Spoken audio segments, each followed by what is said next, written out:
மத்தேயு நற்செய்தி 28ஆம் அதிகாரம். ஓய்வு நாளுக்குப் பின் வாரத்தின் முதல் நாள் விடியற்காலையில் மகதலா மரியாவும் வேறொரு மரியாவும் கல்லறையை பார்க்கச் சென்றார்கள். திடீரென ஒரு பெரிய நிலநடுக்கம் ஏற்பட்டது. ஆண்டவரின் தூதர் விண்ணகத்திலிருந்து இறங்கி வந்து கல்லறையை மூடியிருந்த கல்லை புரட்டி அதன் மேல் உட்கார்ந்திருந்தார். அவருடைய தோற்றம் மின்னல் போன்றும் அவருடைய ஆடை உறைபனி வெண்மை போன்றும் இருந்தது. அவரை கண்ட அச்சத்தால் காவல் வீரர் நடுக்கமுற்று செத்தவர் போலாயினர்.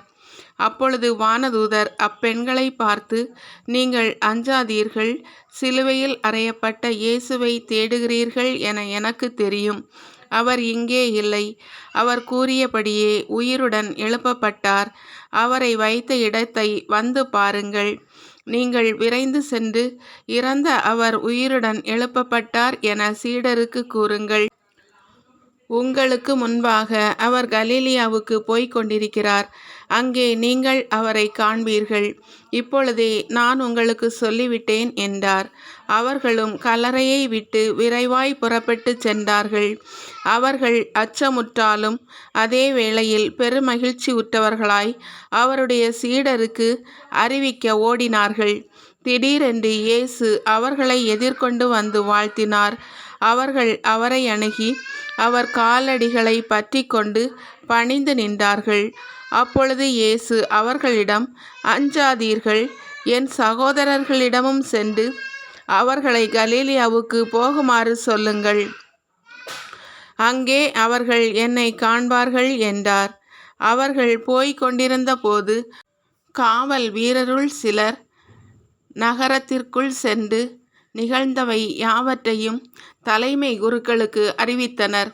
அவர்கள் மூப்பர்களுடன் கூடி கலந்து ஆலோசித்து அப்படை வீரருக்கு மிகுதியாக பணம் கொடுத்து, நாங்கள் தூங்கிக் கொண்டிருந்த போது இயேசுவின் சீடர் இரவில் வந்து அவரது உடலை திருடிச் சென்று விட்டனர் என சொல்லுங்கள்.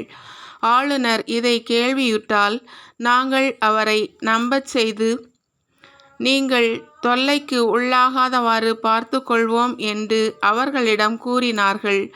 அவர்களும் பணத்தை பெற்று கொண்டு தங்களுக்கு அவர்கள் சொல்லிக் கொடுத்தவாறே செய்தார்கள். இந்நாள் வரை இந்த வதந்தி யூதரிடையே பரவி இருக்கிறது.